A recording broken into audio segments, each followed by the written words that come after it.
On Christmas, my family excluded me from the $15,000 trip I funded, so one quiet move from me took away everything they thought they controlled. The blue glow of her computer screen illuminated Amelia Davenport's exhausted face as she stared at the final numbers on her spreadsheet. 1 o'clock in the morning, and Boston slept outside her apartment windows while she put the finishing touches on a $15 million acquisition deal. Her eyes burned from hours of staring at financial projections, but satisfaction warmed her chest as she added her electronic signature to the document.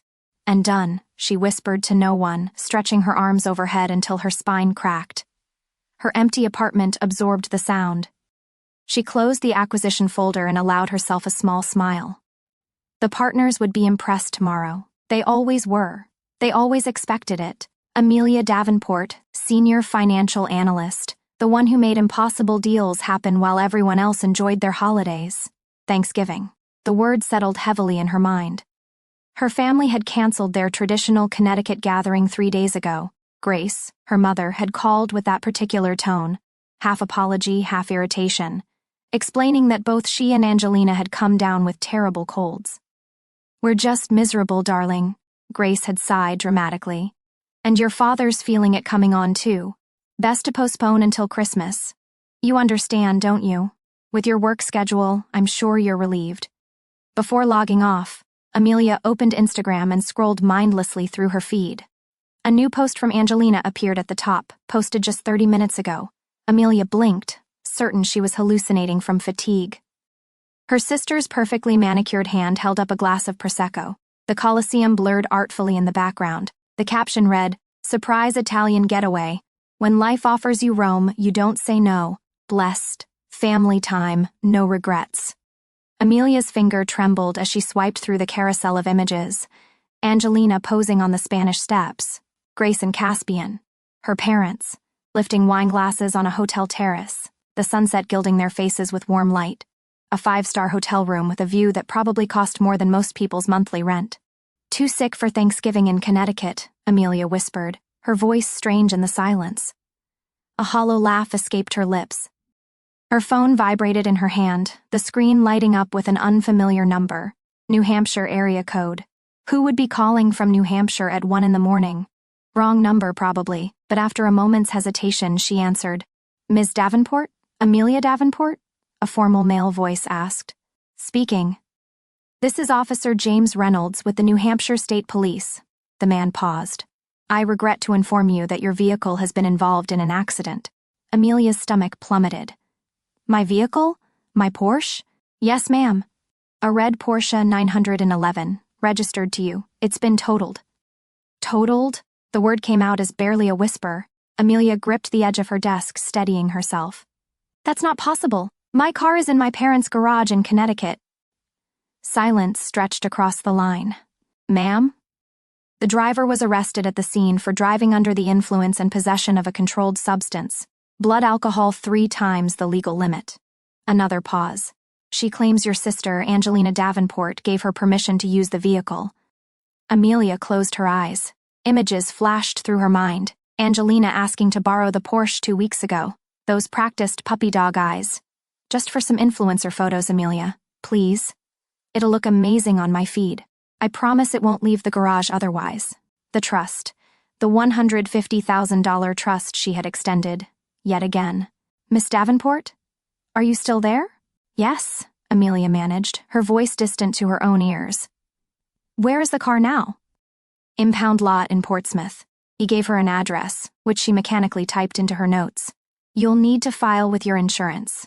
The officer on scene has prepared a preliminary report." Amelia thanked him, her voice sounding like it belonged to someone else. The call ended and she sat motionless, staring at her phone. After several minutes, she pulled up her family group chat and typed, "My Porsche has been totaled in New Hampshire. Someone Angelina gave the keys to was arrested for DUI. Police just called. Someone explain." She called her sister. Straight to voicemail. She called her mother. Voicemail. Her father. Voicemail. 10 minutes later, her phone pinged. A text from her mother. "Amelia, my goodness. Must you ruin the entire trip over this? It's just an accident. Why are you making things difficult for Angelina's friend?" Amelia stared at the text, reading it 3 times. She set her phone down carefully as if it might explode. Her hands were trembling, but something else was forming beneath the shock, something hard and cold and certain. She stood, moved to her closet with deliberate steps, and pulled out an overnight bag. She began methodically packing essentials, a change of clothes, toiletries, phone charger. Her movements were precise, almost robotic. For 35 years, Amelia had been the responsible one, the one who picked up the pieces, who paid the bills, who sorted the problems, always there with checkbook open or credit card ready. Caspian's voice echoed in her memory. "You have plenty, Amelia. All you know is work. The least you can do is help your sister out occasionally. Occasionally." The word almost made her laugh. She had paid $12,500 for Angelina's Soho credit card debt, $60,000 for 2 years of her sister's apartment rent, $48,000 for 5 years of her mother's country club fees. The numbers flashed in her head like a financial report of familial obligation. Her phone pinged again. 3 more texts from her mother, increasingly demanding. Amelia didn't look at them. For the first time in her life, she simply let her mother's demands go unanswered. Instead, she dialed another number. "You've reached Marcus Thorne. Leave a message." "Marcus. It's Amelia Davenport. There's been an incident. I need legal advice about a car accident in New Hampshire. I'll be driving there now. Call me when you can." She ended the call, zipped her overnight bag, and picked up her car keys. Her everyday Toyota, not the Porsche that now lay mangled in some impound lot. Before leaving, she glanced one last time at her laptop screen. She had minimized the acquisition deal and left Instagram open. The Rome photos seemed to mock her, bright and festive. Family raising glasses without her, as always. She closed the laptop with a soft click. They had never seen her as Amelia, only as the family ATM. But tonight, their credit line had just been permanently closed. The impound lot's security lights cast harsh shadows across the mangled remains of what was once Amelia's Porsche. She stood motionless in the pre-dawn chill, her breath forming small clouds as she took in the destruction. The once sleek red hood was crumpled like discarded gift wrap. The driver's side door hung at an impossible angle. Shattered glass glittered across the concrete like cruel diamonds. "You the owner?" A heavy-set officer approached, clipboard in hand, his boots crunching on tiny fragments of her $150,000 investment. "Yes." Her voice sounded hollow even to her. "Amelia Davenport." He nodded, flipping through papers. "Got the police report here. Driver was one Tiffany Winters, blood alcohol level .24, 3 times the legal limit," she murmured, remembering the officer's words from last night. "Yep, lucky she's alive." He shifted his weight.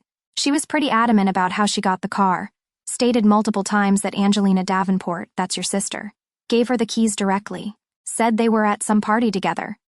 Amelia's stomach tightened. This wasn't just Angelina letting someone take photos with her car. This was willful handover of keys to someone clearly intoxicated person. "As the registered owner, you could have been liable for damages," he continued, watching her face. "Good thing you cooperated, right away. Makes the negligent entrustment case cleaner." The words hit her with unexpected force. Negligent entrustment, liable for damages. Had her sister bothered to consider any of this when handing over the keys? Had her mother, when dismissing the accident as an inconvenience to their Roman holiday? She signed the forms he presented, accepted copies, and walked numbly back to her Toyota. The sky had begun to lighten imperceptibly in the east as she drove back to Boston. By the time she pulled into her garage, exhaustion dragged at every muscle, yet sleep felt impossible. In her apartment, she brewed coffee strong enough to strip paint and opened her laptop. The family trip photos still mocked her from Instagram, but she ignored them. Instead, she navigated to a folder labeled Family Support Fund.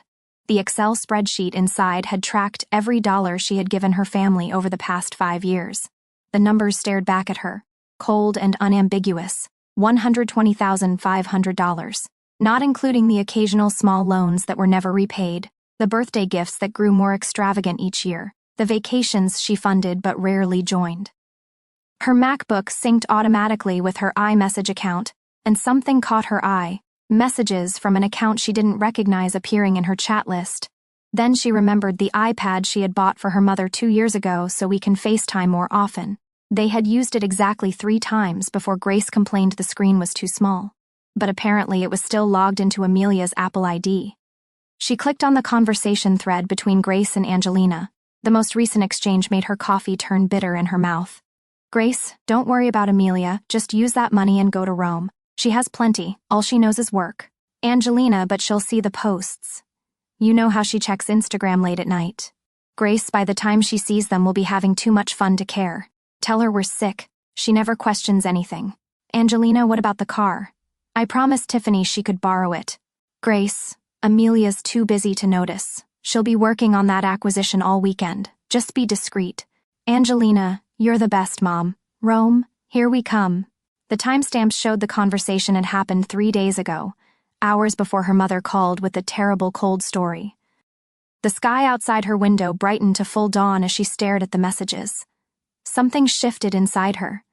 The shock that had kept her moving through the night gave way to something colder, more precise. This isn't family dysfunction, she said to the empty room. This is arithmetic. I've been paying to be excluded from my own family. The words hung in the air, undeniable once spoken aloud. She had shed enough tears over these people. Now it was time for consequences. Her phone buzzed at 8 a.m. Precisely. Marcus Thorne returning her call from last night. Amelia, got your message. What's happened? She laid out everything with clinical detachment, the accident, the Rome trip, the messages, the financial support history. Jesus, Marcus breathed when she finished. This is willful destruction of property and negligent entrustment. Your cooperation with the police was the right move to shield yourself from liability. What do I do now? She asked, hearing the new edge in her own voice. First, freeze any connected financial accounts. Then we document everything. The messages, the spreadsheet, the police report. I think we need to prepare what I'd call an email bomb, full evidence package, notice of termination of financial support, my law firm letterhead for gravitas. When? She asked. When would hurt the most?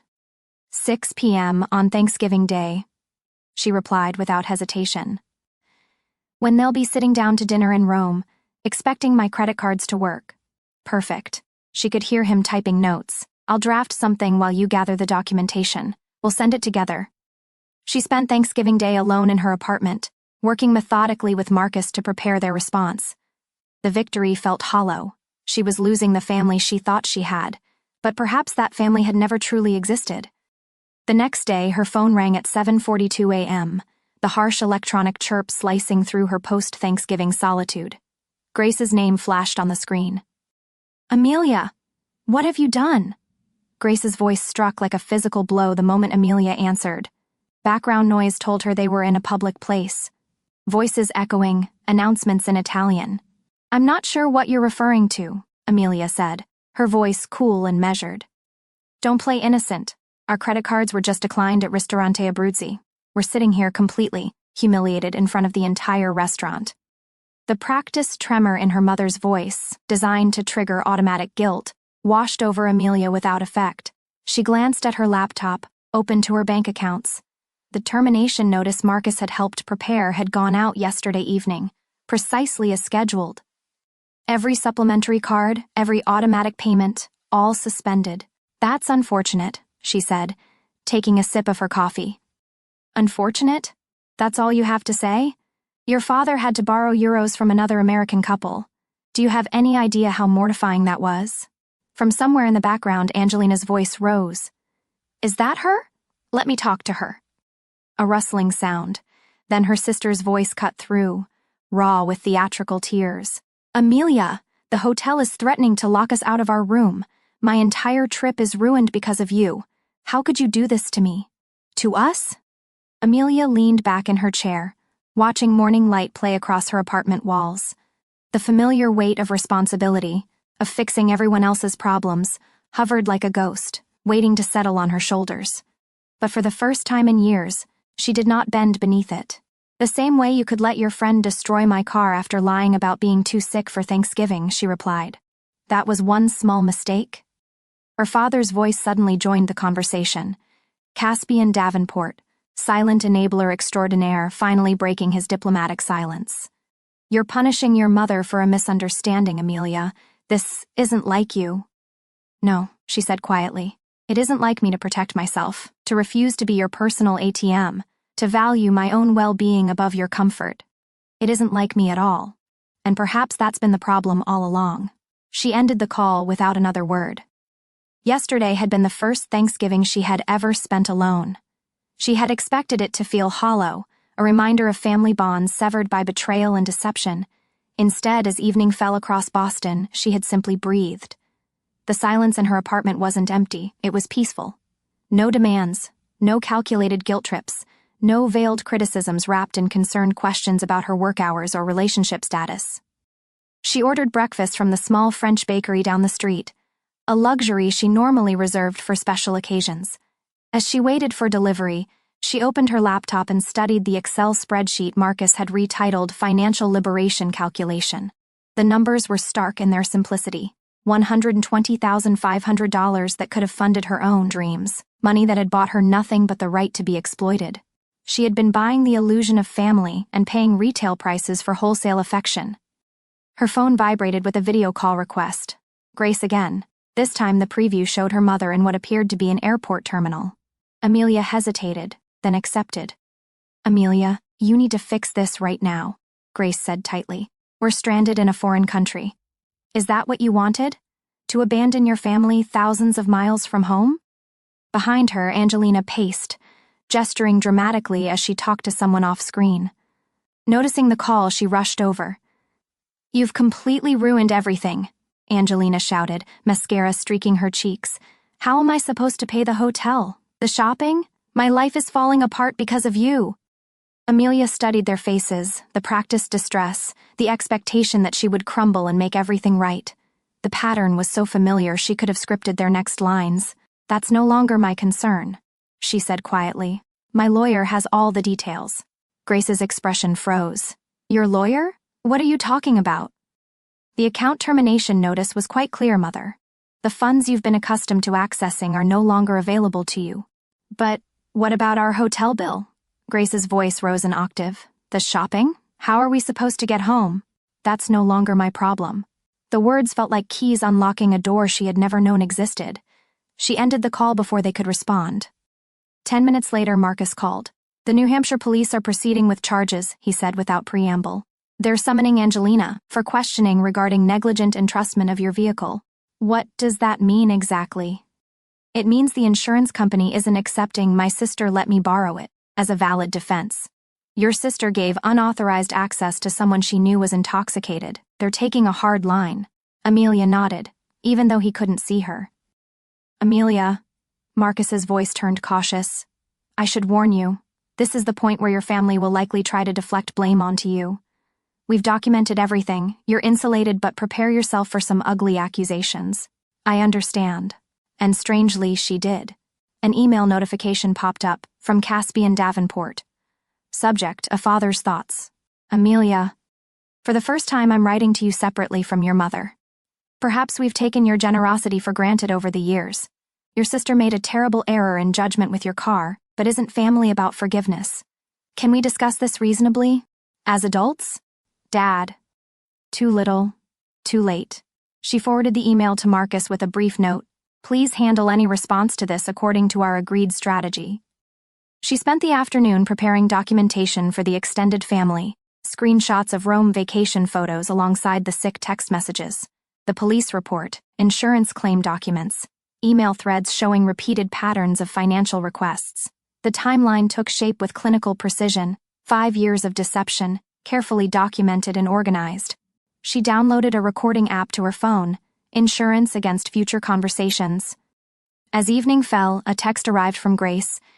"If you continue with this vindictive behavior, I'll have no choice but to tell the entire extended family about your breakdown. Is that what you want? Everyone knowing you've had some kind of mental episode?" Before Amelia could respond, another notification appeared. Instagram. Angelina had posted a story, a filtered selfie, expression carefully composed into wounded innocence. Caption: "So hurt right now by toxic family members who only care about money." Amelia set the phone down without responding and looked around her quiet apartment. For the first time in years, she felt something unexpected. She felt free. On Monday morning, Marcus Thorne's office gleamed with polished mahogany and leather-bound law books, the kind of understated wealth that whispered rather than shouted. Amelia arranged the printed screenshots of her family's betrayal across his desk, each image a brick in the wall she was building between herself and them. "The evidence is overwhelming," she said, tapping a manicured nail against the photo of Angelina, Grace, and Caspian raising their glasses in Rome. "But now I have aunts and uncles texting me. Apparently my mother has been busy." Marcus leaned back in his chair. "Your extended family isn't legally entitled to explanations, Amelia. We need to be strategic, not emotional." She studied the message from Aunt Patricia. "What's gotten into you, Amelia? Your mother says you're having some sort of breakdown." "They're harassing me now," Amelia said. "I want them to face what they've done." "Extending the email bomb might escalate things," Marcus warned. "I understand the risks," she told him, voice steady despite the anger churning in her stomach. "But I won't let them rewrite history. Not with my aunts and uncles. Not with anyone." Marcus nodded, expression shifting from caution to resolve. "Then let's make it airtight. We'll draft a formal notification for the extended family. Include the timeline, the financial records, everything." They worked through the afternoon, crafting an email that was both professional and devastating in its completeness. No accusations, just facts, dates, amounts, screenshots. "This should prevent any further harassment from your extended family," Marcus said as she pressed send. "Should," she repeated, unconvinced. She had underestimated her mother's ability to manipulate for decades. Why stop now? She was right not to be optimistic. 2 days later, her cousin James called. "Amelia, there was a family conference call last night," he began, hesitation in his voice. "Your mother organized it. Let me guess, I wasn't invited. She says you're having some kind of mental health crisis, that you've always resented Angelina's lifestyle and beauty, that you're using money to control everyone." Amelia closed her eyes. Did she mention the $150,000 car her golden child let a drunk friend destroy? Or the fact they were all in Rome after claiming to be too sick for Thanksgiving? Silence stretched between them. "She edited those parts out," James finally admitted. "I'm not surprised," Amelia said calmly. "Did anyone question her version?" "Not really. You know how Grace is. Very convincing." After they hung up, Amelia opened Instagram. Angelina had been busy. Latest story, carefully applied makeup emphasizing red-rimmed eyes. Caption, "When toxic family members show their true colors." She scrolled through the comments, relatives and friends offering sympathy, several contributing to an impromptu fundraiser, struggling after family abandonment. Any help appreciated. The calculated public shaming made her blood boil. Not a single mention of the crashed car or the Rome trip. Just Angelina, the victim, abandoned by her cruel sister. Her phone buzzed. "Marcus, call me immediately. Someone contacted your workplace." She dialed, heart racing. "Your sister has been sending direct messages to your colleagues," Marcus said without preamble. "Suggesting they perform a wellness check on you, implying you're unstable. That's defamation."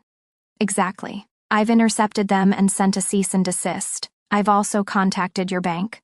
There have been unauthorized access attempts to your accounts." "My mother," Amelia said immediately. "She had my passwords years ago, for emergencies." "The bank is documenting everything, and the insurance investigator's report explicitly supports your version of events. Your sister gave unauthorized access to your vehicle."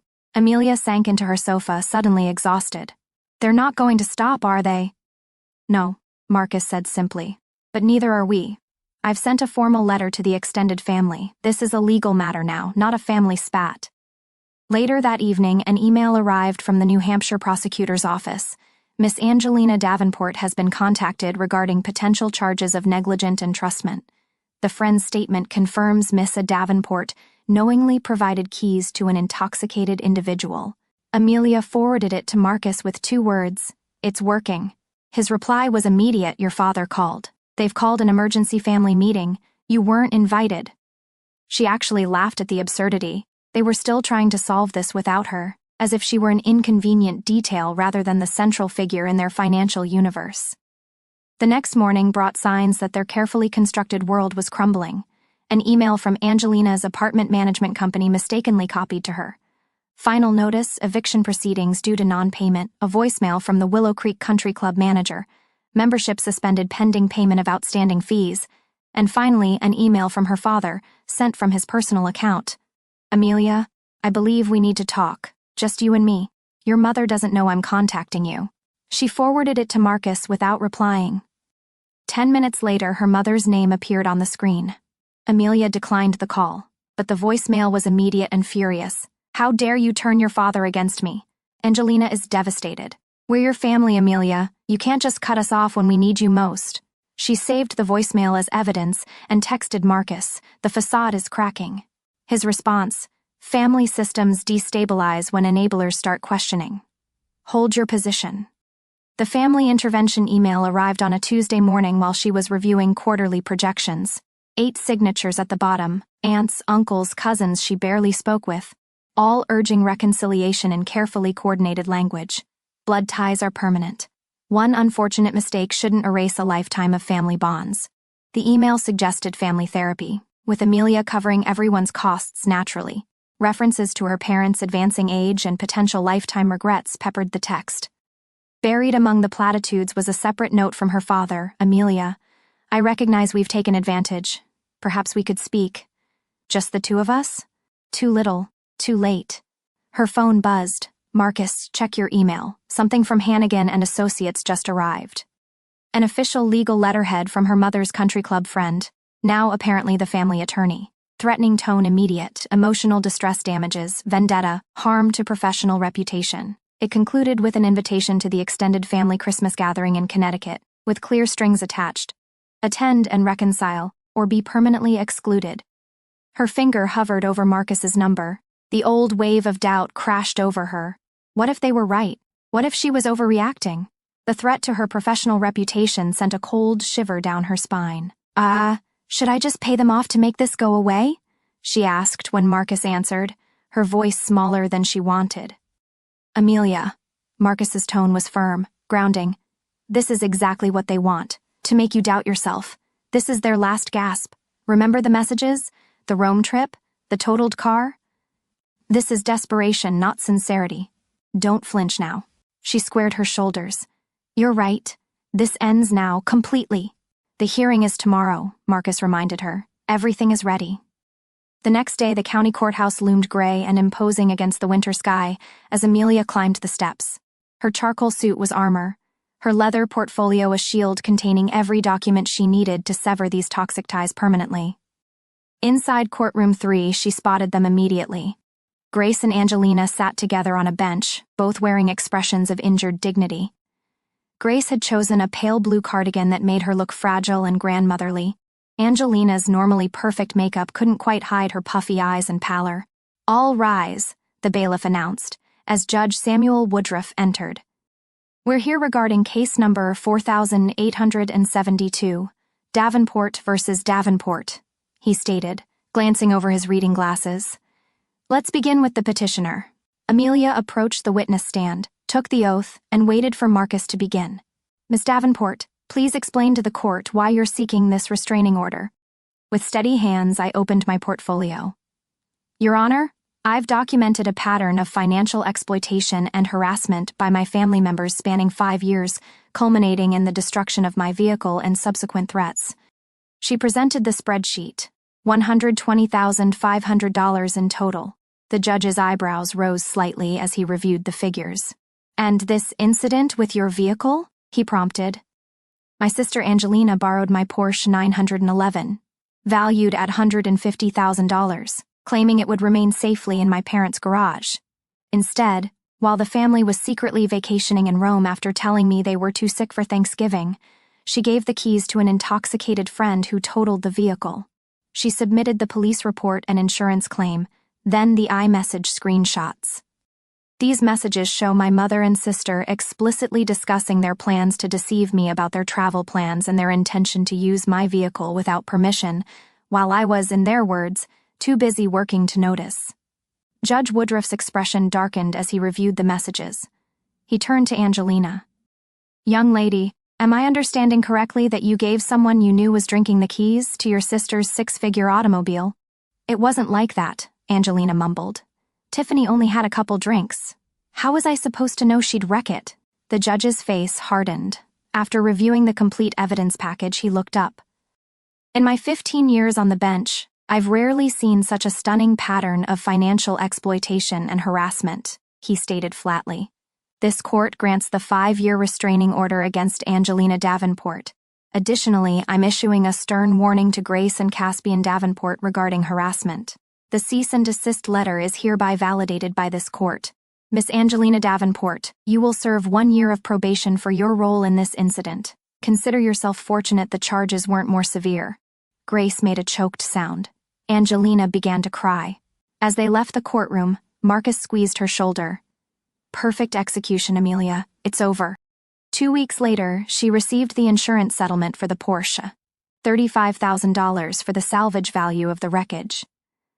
The check felt lighter than it should have as she drove to the Beacon Hill Women's Shelter. The director's eyes widened as Amelia explained the donation. This is extraordinarily generous, the director said. It's the right thing, Amelia replied, feeling a weight lift from her shoulders. Later that evening, she posted a single photo to Instagram, the donation check with the shelter's logo visible. In the memo line she had written, "Sold the wreckage, bought my freedom." The final piece arrived from Italy a month later, a crystal-leaning tower of Pisa paperweight she had ordered online. She wrapped it carefully with a note inside. "Congratulations on your trip. This is the last thing you will ever receive from me." She addressed the package to her parents' Connecticut home and dropped it at the post office without hesitation. As the postal worker placed it on the outgoing mail cart, she watched her former life roll away, shoulders finally free of its weight. A year later, she arranged the last carefully wrapped gift on her coffee table, a soft leather journal for Meredith, the young woman at the shelter who reminded her so much of herself a year ago. Her new apartment felt right-sized now, a studio with character in a brownstone off Commonwealth Avenue rather than the cavernous luxury high-rise that had echoed with emptiness. "Perfect," she whispered, surveying the stack of thoughtful presents for the women at Beacon Hill. Nothing extravagant, nothing that screamed price tag, just warm scarves, journals, gift cards for coffee shops chosen with care. Her phone hadn't buzzed with a family emergency in months. The silence used to feel like abandonment. Now it felt like freedom. She glanced at her reflection in the window. Outside, Boston glittered with Christmas Eve lights, snow falling in gentle drifts. Inside, she was wrapped in a simple cashmere sweater, hair loose around her shoulders. The tension lines around her eyes had softened. The woman staring back looked unburdened. Tonight she was looking forward to the shelter's holiday dinner, anticipation rather than dread. The difference staggered her.